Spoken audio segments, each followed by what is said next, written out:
So hello everyone, welcome back to my channel. তো চলে এসেছি একটা নতুন ব্লগ নিয়ে।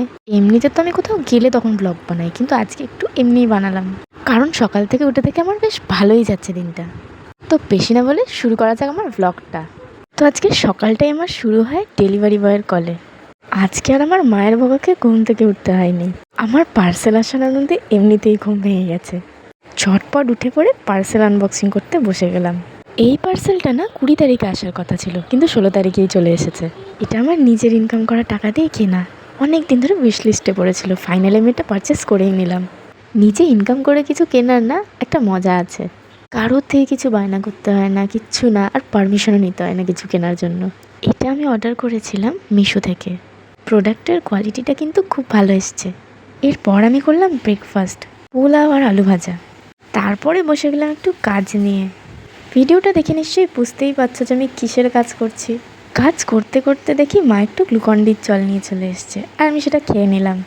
তারপরে আবার বসে বসে কাজ করছিলাম। ও হ্যাঁ, আমার পেন্সিল পাউচটা তো দেখাতেই ভুলে গেলাম সাজানোর পর। তারপর করে নিলাম চান। চান করে বেরোনোর পর আমার যদিও মনে হচ্ছিলো যে আরেকবার করলে ভালো হতো, এত গরম। তারপর আমার রোজের কাজ পুজো করা, সেটাই আমি করছিলাম। এই ফুলগুলো আমাদের নিজেদের গাছের। ফুলগুলো বাবা তুলে এনে ঝুড়িতে রেখেছিল, আমি একটু জলে ধুয়ে নিয়ে পুজো করি, তাতে ফুলগুলো একটু বেশিক্ষণ সতেজ থাকে। ঘরের কাজ বলতে আমি পুজো করাটা একটু গুছিয়ে করতে পারি, এছাড়া মায়ের কোনো হেল্পই করতে পারি না। তো আমার পুজো দেওয়া শেষ, আর এইটা হচ্ছে আমাদের তুলসী গাছ। তারপর দেখতে গেলাম মা কি রান্না করছে, যেটা দেখে আমার ওকে ওকে লাগলো, কারণ আমার খিচুড়ি ভালো লাগে না। তারপর চলে গেছিলাম একটু বড় বাবার মন্দিরে। এটা আমাদের প্রত্যেক শনিবারের রুটিন।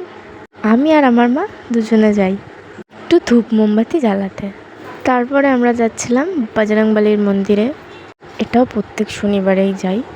এই যেটা আমার বাড়ির কাছে বজরংবলী মন্দির। তারপর মন্দির থেকে ফেরার সময় আমি 2 শালিক দেখে ফেলেছি, আর কথা আছে 2 শালিক দেখলে নাকি দিন ভালো যায়, বাট ওরা আমাকে দেখে ভয় পালিয়ে গেল। তারপর বাড়ি ফিরেই বসে গেছিলাম লাঞ্চ করতে। লাঞ্চে ছিল খিচুড়ি, পোলাও আর আলু ভাজা। পোলাওটা সকালেই বানিয়ে রেখে দিয়েছিলাম, আমি খিচুড়ি খাবো না বলেছিলাম বলে, কিন্তু তাও খেলাম একসাথে খিচুড়ি আর পোলাও। তারপর বিকেল থেকে রাত অবধি আমি কাজ করেছি আর ফোন ঘেটেছি, এছাড়া আমার কোনো কাজ থাকে না। তারপর রাতে একটু ভোগ খাচ্ছিলাম। ভোগের মধ্যে অনেক কিছু ছিল, এসব খেয়ে আমার পেট ভরে গেছিলো। তারপর সোজা দিয়েছি ঘুম। তো এই ছিল আমার স্যাটারডে ব্লগ। দেখা হচ্ছে পরের ব্লগে, বাই।